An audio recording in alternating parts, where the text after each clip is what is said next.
Айдоочу тарынып автобуста айдабай койду деген видео тарады. Соц тармактарда айдоочу тарынып автобуста айдабай койду деген видео тарады. Видеонун автору айдоочу автобусту катуу айдаганынан жүргүнчүлөр акырын айда деп талап кылышкан. Ал такыр эле жай айдап туруп алган. Кыжырданган жүргүнчүлөр эмне акырын айдап жатасың, атайын кылып жатасыңбы дешкенде автобустан түшүп кеткен. Бишкек Кара-Балта унаа жолунда жол кырсыгы катталып, 20 жаштагы кыз каза болду.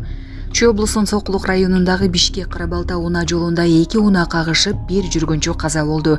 Бул тууралуу аймактык кабарчыга окуяга күбө болгон адамдар билдиришти. Маалыматка караганда жол кырсыгы 2025 жылдын 4-май күнү саат 6:05 чамасында болгон.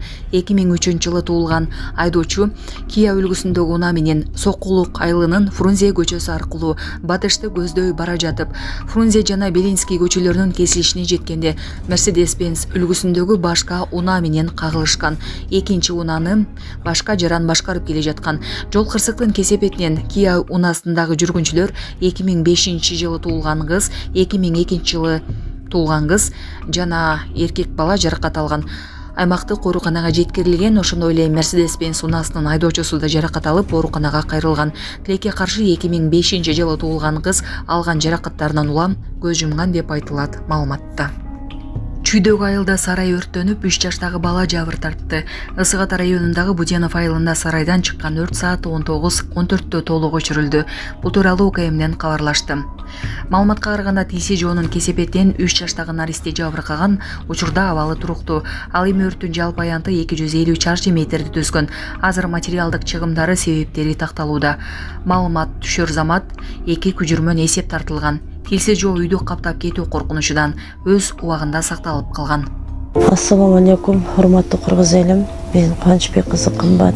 Көптөн бери сиздерден жардам сурап кайрылган себеби жол кырсыгына катталып 2 жыл мурун уулум Мухаммад башынан удар алып баса албай калган. Азыркы учурда башында аппараты менен баламдын басып кетүүсүнө жардамыңыздарды аябаңыздар. Баланын бир жери ооруса, эненин жүрөгү ооруйт экен.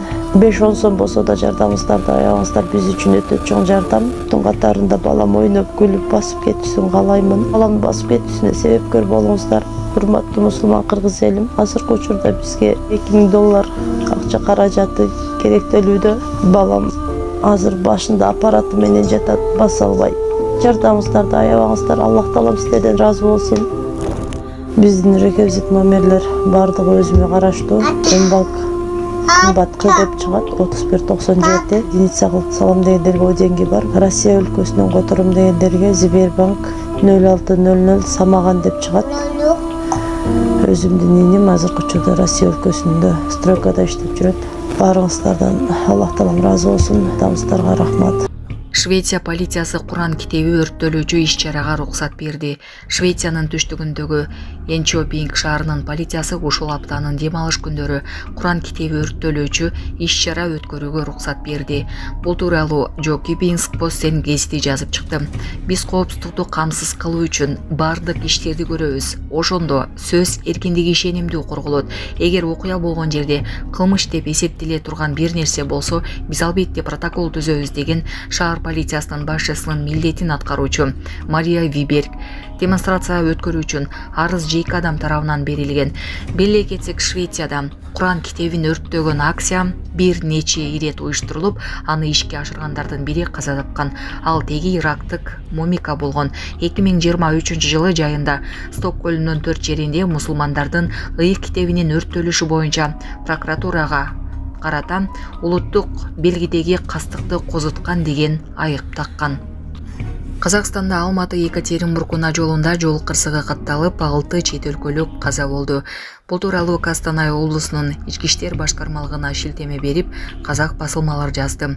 Маалыматка ылайык, кырсык бүгүн 20-майда Казакстан менен Орусиянын өткөрмө бекетинен 2 чакырым алыстыкта орун алган. Анда жүргүнчү ташыган автобус менен жүк ташуучу унаа кагылышып кеткен. Автобустун ичинде 10 чет өлкөлүк жаран болгон. Адам өлүмүнө алып келген транспорт каражаттарын башкаруу эрежелерин бузуу беренеси боюнча кылмыш иши козголуп, окуя болгон жерде тергөө иштери жүрүп жатат. Учурда каза болгон чет өлкөлүк жарандардын улуту жана өздүгү такталууда. Соц тармакта тамеки чегип түкүрүнгөн милиция кызматкеринин видеосу тарады. Социалдык тармактардын колдонуучулары коомдук жайларда тамеки чегип түкүргөн милиция кызматкерлерине айып пул салууну талап кылышууда.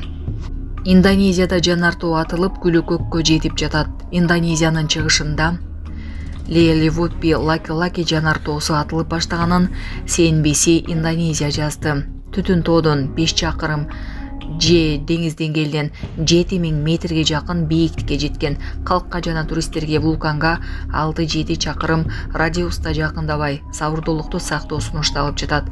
Табигый кырсыктар кооптуу аймактарда жайгашкан калктуу конуштардын тургундарына нөшөлөгөн жаан чачында лава ташкындары болушу мүмкүн экендиги эскертилди.